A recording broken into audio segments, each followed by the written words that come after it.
Hello, my dear and lovely students. Hope you all are fine and well at your homes.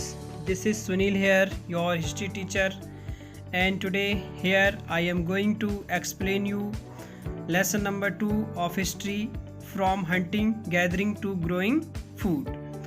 तो students आज हम इस lesson में पढ़ेंगे किस तरह से जो हमारे हंटिंग गैदरर्स थे, कौन से जो हंटर गैदरर्स थे, जो हमारे प्रिमिटिव पीपल थे, इट मीन्स जो एंशियंट लोग थे, वो किस तरह से एक शिकारी से एक फूड उगाने वाले, इट मीन्स ग्रोइंग फूड करने वाले बने, किस तरह से उन्होंने फूड को उगाना सीखा। इन सब चीज़ों के बारे में आज हम यहाँ पर पढ़ेंगे और जानेंगे और समझेंगे। सो स्टूडेंट्स, चलिए स्टार्ट करते हैं अपना आज का चैप्टर। और आपको मैंने चैप्टर लास्ट होमवर्क में as a pre reading homework दिया था। उम्मीद करता हूँ कि आप सभी लोगों ने इस चैप्टर की प्री रीडिंग की होगी, और ताकि आप लोगों को आज यहाँ पे कोई प्रॉब्लम ना आए। और चलिए तो आगे बढ़ते हैं आज और स्टार्ट करते हैं अपना आज का lesson number 2। Okay students, they are saying that we know about people who lived in the subcontinent as early as 2 million years ago। ये कह रहे हैं कि हम जानते हैं उन लोगों के बारे में जो लोग हमारे सब कॉन्टिनेंट में आज से करीब 2 मिलियन ईयर्स एगो रह करते थे। क्या? आज से करीब 2 मिलियन ईयर्स पहले रहा करते थे। कौन से लोग, किन लोगों की बात हो रही है यहाँ पर? यहाँ पर बात हो रही है उन लोगों की जो कि आज से करीब लाखों साल पहले, हज़ारों साल पहले रहा करते थे। उन लोगों को हम क्या बोलते थे? Primitive man. क्या बोला करते थे हम लोगों को? Primitive man. ठीक है। और we can say ancient people also. Okay students, let's come to the next point. Next they are saying that today we describe them as hunter gatherers. आज की डेट में हम उनको किस नाम से डिस्क्राइब करते हैं स्टूडेंट्स? आज की डेट में हम उनको हंटर गैदरर्स, क्या हंटर गैदरर्स के नाम से क्या करते हैं? उनको डिस्क्राइब करते हैं। Why? Because they hunted animals and use to gather food. क्यों? क्योंकि वो आज की डेट में क्या करते थे, उस टाइम पे क्या करते थे? वो एनिमल्स को हंट करते थे। इट मीन्स एनिमल्स का शिकार किया करते थे और उनके शिकार से अपने भोजन को क्या करते थे? वो गैदर करते थे। क्या करते थे?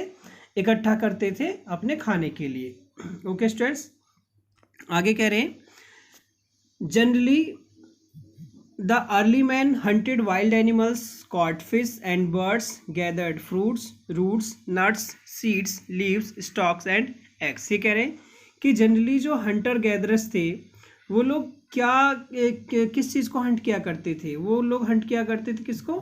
वाइल्ड एनिमल्स को। फिश पकड़ा करते थे, बर्ड्स पकड़ते थे और गैदर करते थे क्या? Fruits, roots, nuts, seeds, leaves, stalks, eggs. इन सभी चीज़ों को लोग क्या किया करते थे? हंट करते थे, पकड़ते थे, ताकि वो लोग अपने भोजन की पूर्ति को कर सकें। ओके स्टूडेंट्स, यहाँ तक क्लियर हो गया आपको? आगे बढ़ते हैं। नेक्स्ट टॉपिक है हमारा, वो कह रहे हैं, हम आगे कह रहे हैं for all these activities they wandered from one place to another. ये कह रहे हैं कि इन सभी एक्टिविटीज़ को करने के लिए वो लोग एक स्थान से दूसरे स्थान पर क्या करते थे? वंडर करते थे, मूव करते थे और यहाँ से वहाँ जाते थे ताकि उन्हें भोजन मिल सके। सीधी सी बात है, ये सारी चीज़ें अगर ये एक स्थान पर ही रह के अगर इसको करेंगे तो वहाँ का सारा फूड स्टफ तो ख़त्म हो जाएगा, समाप्त हो जाएगा। जब एक ही जगह पर रह करके ये हंटिंग किया करते थे तो वहाँ का जब सारा का सारा जो फूड था, जब वो फिनिश हो जाता था फूड, तो वो क्या करते थे? वो लोग फिर मूव किया करते थे अनदर प्लेसेस पे। कहाँ पर? अनदर प्लेसेस पे, दूसरी जगह पर जाया करते थे। सो आगे देखते हैं। यहाँ पर आप लोग देख सकते हो the early man as hunter. किस तरह से अर्ली मैन जो है हंटर के तौर पे यहाँ पे दिखाए गए हैं और वो शिकार कर रहे हैं जानवरों का। स्टूडेंट्स, यहाँ पर एक बेसिक सी नॉलेज दे रखी है नेम्स एंड डेट्स को लेकर के, तो इसकी थोड़ी सी नॉलेज ले लेते हैं क्योंकि थोड़ा सा इंपॉर्टेंट हो जाता है आपके लिए। तो देखिए, नेम्स एंड डेट्स की बात करें तो ये कह रहे हैं कि नेम्स की बात करें तो ये कह रहे हैं कि archaeologist have divided the early history into various stages. ये कह रहे हैं कि जो हमारे आर्कोलॉजिस्ट लोग थे ना, उन्होंने हमारी इस हिस्ट्री को कई सारे स्टेजेस में क्या किया है? डिवाइड किया है। कई सारे स्टेजेस क्या? बेसिकली 3 स्टेजेस है। और उन स्टेजेस को हम क्या जानते हैं? अलग अलग नामों से जानते हैं। देखते हैं। वो कह रहे हैं कि द अर्लीस्ट पीरियड क्या, वो जो हमारा अर्लीस्ट पीरियड है उस वो जाना जाता है किस नाम से, नॉन एज पैलियोलिथिक। किससे नाम से जाना जाता है, पैलियोलिथिक नाम से जाना जाता है। और ये कह रहे हैं कि ये जो पैलियोलिथिक वर्ड है ये एक ग्रीक वर्ड है, इट मीन्स ग्रीक वर्ड से लिया गया है, 2 ग्रीक वर्ड से लिया गया है। और जो कि जिसमें कि जो पहला मीनिंग है पैलिलियो, और इसका मीनिंग होता है ओल्ड। क्या होता है पैलो का मीनिंग, ओल्ड। और लिथोस का मीनिंग होता है ये कह रहे हैं, और लिथोस का मीनिंग होता है, देखिए यहाँ पर लिथोस दिया हुआ, इसका मीनिंग होता है stone. It means old stone. क्या, पैलेलिथिक का मीनिंग क्या हो गया, ओल्ड स्टोन। तो ये कह रहे हैं कि the name points to, okay, तो ये कह रहे हैं कि the name points to the importance of finding of stone tools. तो ये कुछ पॉइंट्स दे रखे हैं और इम्पोर्टेंट टूल्स के फाइंड करने के नेम दिए हुए हैं। और ये कह रहे हैं कि the palaeolithic period extend from 2 million years ago to about 12,000 years ago. ये कह रहे हैं कि जो हमारे पैलेलिथिक पीरियड है ये करीब एक्सटेंड हो जाता है, करीब आज से अगर हम बात करें तो 2 मिलियन ईयर्स एगो से लेकर के 12,000 साल पहले तक का सारा जो एज है वो इसी पैलेलिथिक पीरियड में आ जाता है। नेक्स्ट आगे ये कह रहे हैं कि the period when we find environmental changes beginning about 12,000 years ago till about 10,000 years ago is called mesolithic middle stone age. ये कह रहे हैं कि वो पीरियड जिसमें कुछ एनवायरमेंटल चेंजेस देखने को मिले, जो कि आज से करीब 10,000 से लेकर के 12,000 साल पहले का टाइम है, उस एज को हम बोलते हैं Mesolithic period. It means middle stone as के नाम से जाना जाता है। यहाँ पर आप लोग देख सकते हो, ठीक है। आगे कह रहे हैं कि stone tools, what, stone tools found during this period are generally tiny and are called microliths. ये कह रहे हैं कि जो स्टोन टूल्स इस पीरियड में पाए जाते थे वो जनरली काफ़ी छोटे होते थे, इसीलिए उनको इसको क्या बोलते थे, उन लोगों को छोटे होने की वजह से माइक्रोलिथ्स बोलते थे। क्या बोलते थे, माइक्रोलिथ्स। और ये कह रहे हैं कि जो माइक्रोलिथ जो था, ये माइक्रोलिथ ये जो स्टोन था, जो स्टोन टूल था, ये कह रहे हैं कि जो माइक्रोलिथ स्टोन टूल था ये स्टक हो जाता था। किस पे स्टक हो जाता था, टू हैंडल्स ऑफ बोन की हैंडल्स पे या फिर वुड की हैंडल्स पे, ताकि ये उससे आसानी से क्या बना सके, कोई टूल्स बना सके, जैसे सॉज हुआ या सिकल हुआ। सॉज की बात करें तो स्टूडेंट्स आरी होता है, सिकल हसिया वगैरह होती है, जिसको आप लोग दराती बोलते हो, जिससे अभी हमारा जो अभी गेहूं का सीज़न चल रहा था, जिसकी यूज़ से काफ़ी फसल की कटाई की है मज़दूरों ने, इसको बोलते हैं सिकल। सॉज आरी हो गया, ठीक है। आगे देखते हैं स्टूडेंट्स, तो आगे कह रहे हैं at the same time older varieties of tools continued to be in use. उसी टाइम पे कुछ और ओल्डर वेराइटीज़ ऑफ टूल्स थे जो कि यूज़ में आ गए। आगे अगर बढ़ें तो कह रहे हैं कि जो नेक्स्ट स्टेज आई, जो कि आज से करीब 10,000 साल पहले की एज है, उस एज को हम किस नाम से जानते हैं, न्यूलिथिक के नाम से। किस नाम से जानते हैं, न्यूलिथिक के नाम से जानते हैं। और जो न्यूलिथिक है, जिसका मीनिंग होता है क्या, न्यू स्टोन एज। इस न्यूलिथिक एज को क्या बोलते हैं, न्यू स्टोन एज के नाम से जाना जाता है। और ये कह रहे हैं कि was the last part of the stone age. और ये जो न्यूलिथिक एज था ये स्टोन एज का लास्ट पार्ट था। क्या था, लास्ट पार्ट था। The age is significant for its spread of agriculture practices and use of polish stone tools. और ये जो न्यू स्टोन एज था ये ज़्यादा फेमस हुआ, किस चीज़ के लिए फेमस हुआ, ये फेमस हुआ अपने एग्रीकल्चर के लिए और पॉलिश स्टोन टूल्स के लिए बहुत ज़्यादा सिग्निफिकेंट रहा, महत्वपूर्ण रहा। सो स्टूडेंट्स यहाँ तक हमारा ये पैराग्राफ खत्म हो जाता है, फिनिश हो जाता है। आगे आते हैं हम अपने नेक्स्ट पैराग्राफ पे। तो हमारा जो नेक्स्ट पैराग्राफ है वो है hunter gatherers move from place to place. आखिर ये जो हमारे हंटर गैदरर्स थे, जो शिकारी थे, आखिर ये एक स्थान से दूसरे स्थान पर क्यों मूव करते थे, क्यों जाते थे, इसी सब चीज़ों को हम यहाँ पर डिस्कस करेंगे आगे। तो देखते हैं, स्टार्ट करते हैं। ये कह रहे हैं कि there are several reasons why primitive man move from place to place. ये कह रहे हैं कि बहुत सारे रीजन्स है जिसकी वजह से जो प्रिमिटिव मैन थे ये एक स्थान से दूसरे स्थान पे क्या करते थे, मूव करते थे। तो देखते हैं पहला रीजन क्या है। फर्स्ट रीजन है हमारा सर्च फॉर फूड। क्या है, सर्च फॉर फूड, ठीक है। तो सर्च फॉर फूड का मतलब है कि जो हमारे प्रिमिटिव मैन थे, सीधी सी बात है, जो हमारे पुराने आदमी थे उन लोगों को सारा का सारा जो उनका फूड था वो उनको एक ही जगह पे तो नहीं मिल पाता था, ठीक है ना। जब उनको सारा का सारा जो फूड था उनका एक जगह पे उनको नहीं मिल पाता था, तो वो लोग क्या काम करते थे, ख़त्म हो जाता था वहाँ पे, तो उसको फिर उसकी तलाश में वो एक स्थान से दूसरे स्थान पे जाया करते थे।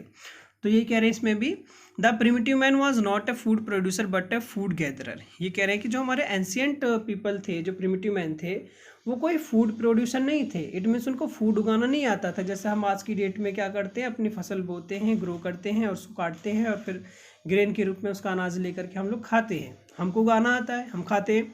लेकिन जो प्रिमिटिव मैन थे उनको नहीं आता था उगाना, वो फूड प्रोड्यूसर नहीं थे, वो क्या थे, फूड गैदरर थे। वो फूड को गैदर करते थे, कलेक्ट करते थे, तब खाते थे। हम क्या करते हैं, फूड को प्रोड्यूस करते हैं तब खाते हैं। आगे कह रहे हैं, if he had stayed at one place for a long time he would have eaten up all the available plants and animals resources. अभी थोड़ी देर पहले मैंने बताया था कि अगर वो जो हमारे प्रिमिटिव मैन थे, अगर वो किसी एक ही स्थान पर काफ़ी लंबे समय तक स्टे कर जाए, रुक जाते थे, ठहर जाते थे, तो वो लोग क्या करते थे, वहाँ की सारी चीज़ों को क्या कर जाते थे, वो खा जाते थे, ख़त्म कर देते थे, कुछ भी नहीं बचता था।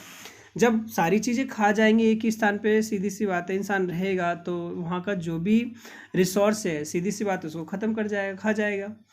तो जब ख़त्म कर जाए, खा जाएगा, तो एक दिन ऐसा आएगा कि उसे वहाँ पर कुछ मिलेगा नहीं। अब उसको पेट तो भरना है, तो उसके लिए उसे कहीं ना कहीं पर फिर जाना पड़ेगा। फिर इसकी तलाश में वो लोग दूसरी जगह पर जाते थे।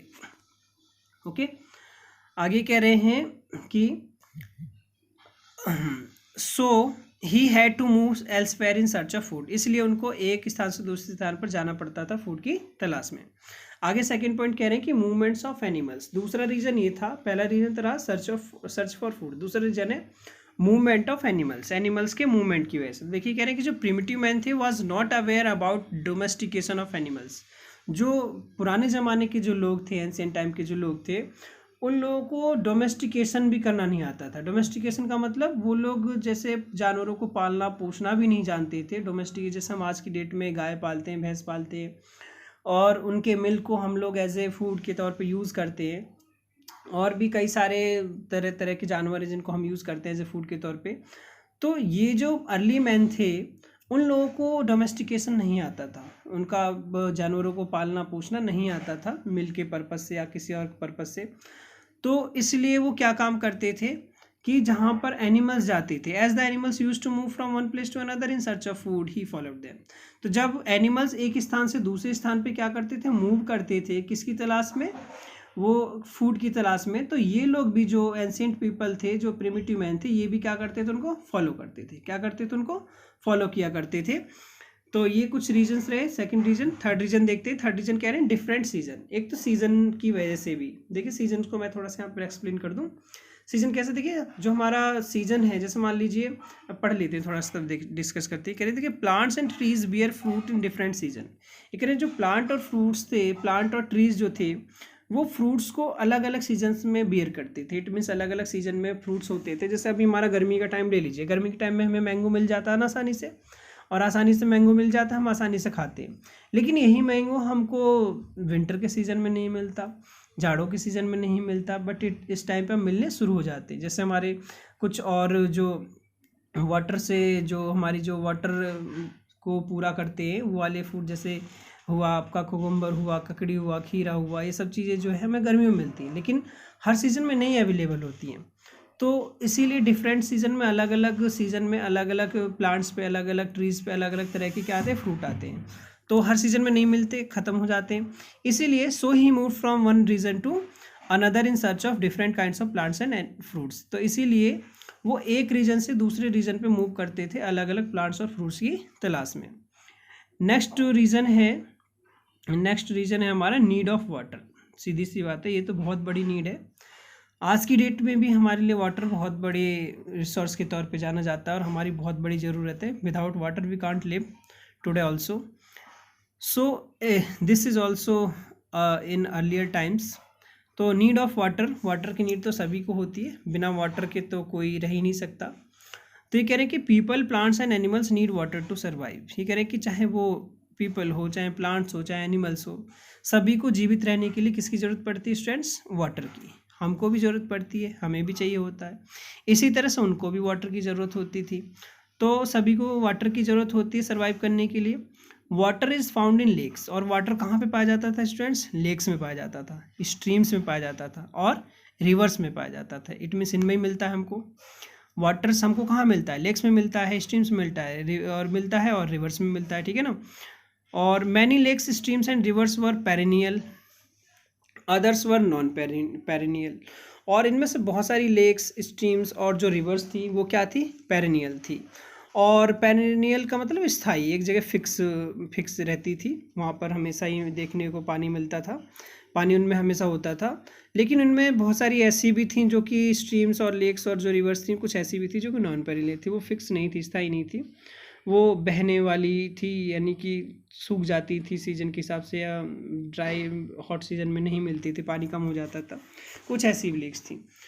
तो स्टूडेंट्स उस टाइम पे जो लोग थे वो लोग ज़्यादातर ऐसी जगह पे ही सर्वाइव करते थे जहाँ पर उनको पानी आसानी से मिल जाए, क्योंकि सीधी सी बात है, खाना खाएंगे तो पानी की तो नीड पड़ेगी, वैसे भी उनको ऑक्सीजन के लिए या फिर रहने के लिए, जीवित रहने के लिए क्या चाहिए? वाटर चाहिए। इसीलिए वो लोग जहाँ पर पानी होता था वहीं पर वो लोग रहते थे, माइग्रेट करके चले जाते थे।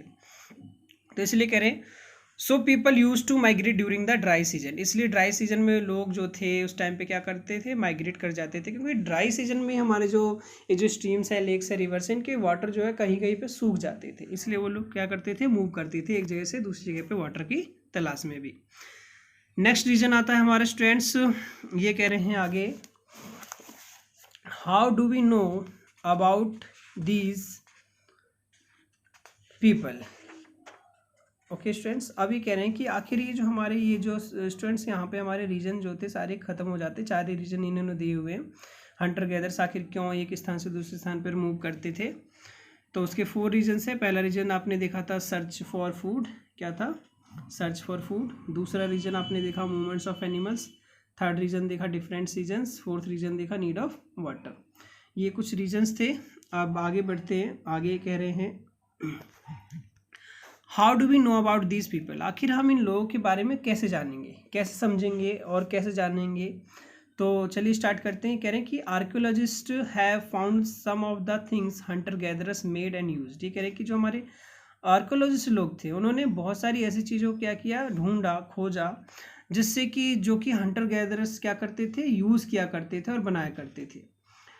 It is likely that people made and used tools of stone, would and bone. और उन्होंने ये सब भी चीज़ें खोज के दिखाई कि वो जो लोग थे वो किस तरह के टूल्स का यूज़ किया करते थे। स्टोन से बनी हुई, वुड से बनी हुई, बोन से बनी हुई चीज़ों का यूज़ किया करते थे, टूल्स का। Flint was a commonly used stone, और उनमें जो सबसे ज़्यादा यूज़ किया जाने वाला टूल जो था उनका फ्लिंट था। फ्लिंट होता है स्टूडेंट्स एक हार्ड स्टोन होता है जो कि काफ़ी सख्त पत्थर से बना हुआ होता है। उसको वो उस टाइम पे अगर हम बात करें तो चमकीले तरह का पत्थर होता है, और अग्नि पत्थर भी कहते हैं इसको, फ्लिंट को। और ये कह रहे हैं कि it was a hard stone, ये एक हार्ड स्टोन हुआ करता था, सख्त पत्थर हुआ करता था, ग्रे इन कलर, और ग्रे हुआ करता था कलर में। ये कह रहे हैं आगे, some of these stone tools were used to cut meat and bone, scrape bark from trees and hides animals skin, chop fruit and roots। ये कह रहे हैं कि कुछ जो इसमें से स्टोन टूल्स थे उनका यूज़ किया जाता था मीट को काटने के लिए, मीट कट करने के लिए, बोन्स को कट करने के लिए, और पेड़ों की छाल को निकालने के लिए, और जानवरों की स्किन को निकालने के लिए। और कुछ टूल्स ऐसे थे जिनका इस्तेमाल करते थे ये लोग फ्रूट को काटने के लिए और रूट्स को काटने के लिए। इनका इसमें इन टूल्स का यूज़ किया करते थे लोग। Some may have been attached to handles और ऑफ बोन और wood to make spears and arrows for hunting. ये कह रहे हैं कि कुछ इनमें ऐसे टूल्स हुआ करते थे जिनके हैंडल जो थे बोन के या वुड के हुआ करते थे, और कुछ उसमें स्पीयर्स और एरोज वगैरह भी हुआ करते थे। इट मीन्स तीर धनुष वाला भी ये लोग रखते थे, इस टूल्स का यूज़ किया करते थे। और आगे देखते हैं, other tools were use to chop wood which was use as firewood, wood was also use to make huts and tools. ये कह रहे हैं कि कुछ और टूल्स भी थे इनके पास जिनका इस्तेमाल ये लोग किया करते थे वुड को चॉप करने में, इट मीन्स लकड़ी को काटने में, और या फिर विच वॉज यूज एज, और वो जो लकड़ी थी बाद में फिर फायरवुड के तौर पे एज ए ईंधन के तौर पे इस्तेमाल की जाती थी। और ये कह रहे हैं कि वुड का इस्तेमाल ये लोग हट्स को बनाने के लिए और टूल्स को भी बनाने के लिए भी किया करते थे। तो इस तरह से हमारा ये टॉपिक यहाँ पे फिनिश हो जाता है कि कैसे हम उनको जानते हैं उन लोगों को। तो आगे स्टूडेंट्स देखते हैं, नेक्स्ट टॉपिक हमारा द डिस्कवरी ऑफ फायर, यानी आग की खोज। तो स्टूडेंट्स देखते हैं आखिर ये जो हमारी जो आग की जो खोज हुई, जो डिस्कवरी ऑफ फायर है, किस तरह से हुई, देखते हैं यहाँ पर। तो ये कह रहे हैं कि in the primitive age man discovered fire by chance और गुड लक। ये कह लीजिए कि ऐसा मान लीजिए जो हमारी प्रिमिटिव एज थी, जो प्राचीन एज है, इसमें आदमियों ने, जो मनुष्यों ने आग की खोज ये समझ लीजिए या तो बाई चांस कर ली या फिर गुड लक, या इनका गुड लक था कि इन्होंने बाई चांस या गुड लक किसी भी तरह से भी इन्होंने खोज कर ली, पर इन्होंने कर लिया, भले इनका गुड लक रहा हो या फिर बाई चांस रहा हो, पर इन्होंने उसकी खोज कर ली। ठीक है, आगे देखते हैं, कह रहे कि traces of ash have been found at many early sites. से कह रहे हैं कि बहुत सारे राख के कुछ ढेर थे, अलग अलग साइट्स पे पाए गए, उससे पता लगा कि उस टाइम पे इन्होंने आग की खोज कर ली थी। और ये कह रहे हैं कि ability to make fire was the major discovery of the stone age. ये कह रहे हैं कि जो फायर की जो इन्होंने खोज की थी उस टाइम पे, ये एक बहुत बड़ी डिस्कवरी थी स्टोन एज की, यानी कि उस टाइम के उस एज की ये सबसे बड़ी डिस्कवरीज में से एक डिस्कवरी थी कि इन्होंने आग की खोज की। कह रहे हैं कि fire changed his life, he got warmth and light from it. ये कह रहे हैं कि आग ने इनके जीवन को ही बदल कर रख दिया। क्योंकि आग से इनको क्या मिलती थी, गर्मी मिलती थी और लाइट मिलती थी। He could roast his food which became tastier, more easily digestible and more nourishing. ये कह रहे हैं कि वो आग से वो क्या करते थे, अपने जो इनका फूड था उसको अब ये पका भी पाते थे अच्छे से, और पकने के बाद वो काफ़ी टेस्टियर लगता था, खाने में स्वादिष्ट लगता था, और आसानी से डाइजेस्ट भी हो जाता था, और ज़्यादा नरिशिंग भी थे, यानी ज़्यादा उससे पोषक तत्व भी मिलते थे। सो स्टूडेंट्स, यहाँ पर आप लोग देख सकते हो, यहाँ पर नीचे एक पिक्चर दी हुई है, किस तरह से यहाँ पर देख सकते हो एक अर्ली मैन है जो कि स्टोन को रब करके फायर को प्रोड्यूस कर रहे हैं। तो स्टूडेंट्स, फायर की खोज ऐसा हुआ था कि किसी अर्ली मैन ने किसी जगह पर पत्थर फेंक के मारा, और उस पत्थर में से अचानक से एक चिंगारी निकलती है। उस चिंगारी को देख करके वो कहता है ये क्या, तो फिर वो अगेन ट्राई करता है, फिर से निकलती है। तो फिर इस तरह से उसने पत्थर को रब करना शुरू किया, उसमें से आग जली और कुछ घास फूस इकट्ठा करके उसमें आग लग गई। तब इस तरह से उन्हें पता चला कि हाँ, आग भी होती है। तो इस तरह से उन्होंने आग की खोज की। सो स्टूडेंट्स, ये टॉपिक भी हमारे यहाँ पर फिनिश होता है। यहाँ पर आप लोग देख सकते हैं नीचे यहाँ पर इन्होंने मैप दिया हुआ है इंडिया का, जिसमें कि कुछ इम्पोर्टेंट आर्कियोलॉजिकल साइट्स को यहाँ पर दिखाया हुआ है इन्होंने, जो कि जहाँ पर ये लोग प्रिमिटिव एज के लोग रहा करते थे। जैसे ये है आपका बुर्जुहम, मेहरगढ़, भीमटेका, कोल्डिहिवा, महागारा और इनाम गांव और हुंसी, हल्लूर, कर्नूल के ब्रह्मागिरी, पय्यामपल्ली, ये कुछ प्लेसेस हैं, इम्पोर्टेंट साइट्स हैं जहाँ पर ये लोग रहा करते थे। आगे पढ़ते हैं स्टूडेंट्स, आगे देखते हैं नेक्स्ट पेज पे। नेक्स्ट पेज भी इसी से रिलेटेड कह रहे कि he could also square away wild animals by burning fire and at the entrance of his cave during night. ठीक कह रहे कि वो लोग आग का इस्तेमाल जानवरों को डराने के लिए भी किया करते थे, और अपनी केव में रात में उजाले के लिए भी वो लोग किया करते थे। सो स्टूडेंट्स, इस तरह से हमारा ये डिस्कवरी ऑफ फायर वाला टॉपिक फिनिश होता है। नेक्स्ट हमारा स्टार्ट होता है choosing a place to live in. अब वो लोग रहने के लिए अपना किस तरह का प्लेस चूज़ करते थे, किस तरह का नहीं, वो देखते हैं। तो वो कह रहे हैं कि आगे Hunter gatherers lived in many places. जो हंटर गैदरर्स थे वो बहुत सारे अलग अलग प्लेसेस पे रहा करते थे, जैसे भीमटेका और करनूल, हल्लूर, ये कुछ इम्पोर्टेंट प्लेसेस है जहाँ पर हंटर गैदरर्स रहा करते थे इंडियन सब कॉन्टिनेंट में। Most of these were located near sources of water. इनमें से ज़्यादातर जो प्लेसेस थे वो पानी के नज़दीक, जहाँ पर पानी का सोर्स था वहाँ पर लोकेटेड थे, जैसे रिवर्स और जहाँ पर लेक्स हुआ करती थी वहाँ पर लोकेटेड थे ये सारे के सारे प्लेस। जैसा कि पीछे वाले मैप में भी आपने देख सकते हो, यहाँ पर जो आपका भीमटेका उसके नीचे नर्मदा रिवर है, ताप्ती है, और इसी तरह से कोल्डिहिवा और महागारा के पास देख सकते हो आप गंगा बह रही है। और ये कुछ रिवर्स हैं आप लोग जो देख रहे हो, लाइनिंग के थ्रू शो किया हुआ है। तो इन प्लेसेस के आसपास ही वो लोग रहा करते थे। आगे ये कह रहे हैं कि as stone tools were important, sorry next इधर दिया हुआ स्टूडेंट्स, यहाँ पे एक पिक्चर दे रखी है, rock painting and what they tell us. एक रॉक पेंटिंग है और क्या ये हमको दिखाते हैं इसके ऊपर, और इसको आप लोग देख सकते हो।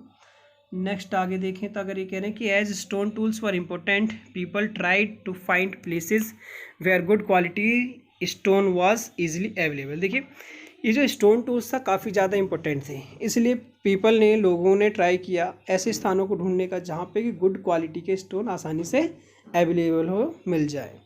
ऐसे स्थानों का उन्होंने क्या किया, चुनाव किया, ढूंढा। नेक्स्ट टॉपिक देखते हैं स्टूडेंट्स।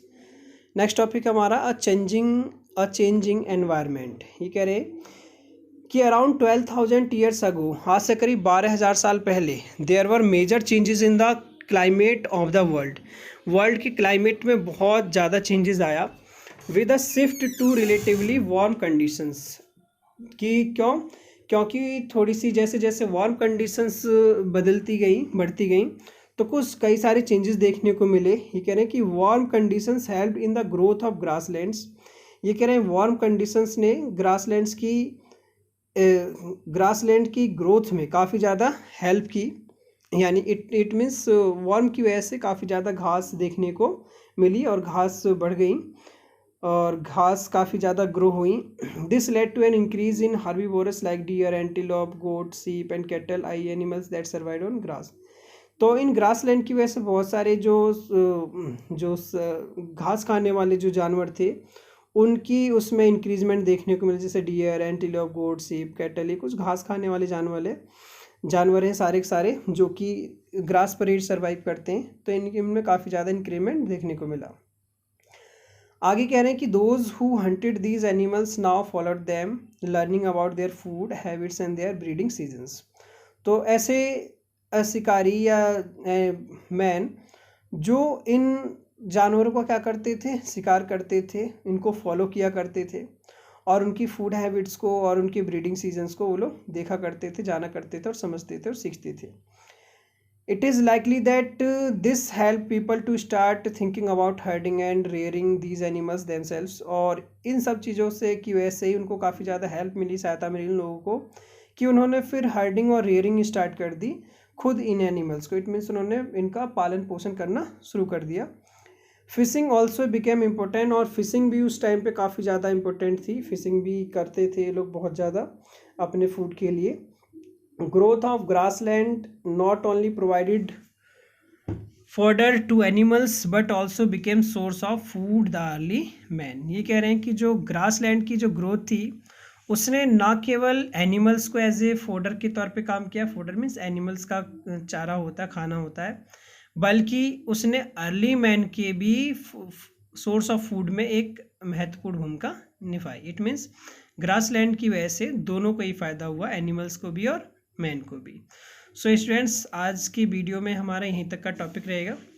इससे आगे के टॉपिक को हम अपने नेक्स्ट वीडियो में डिस्कस करेंगे।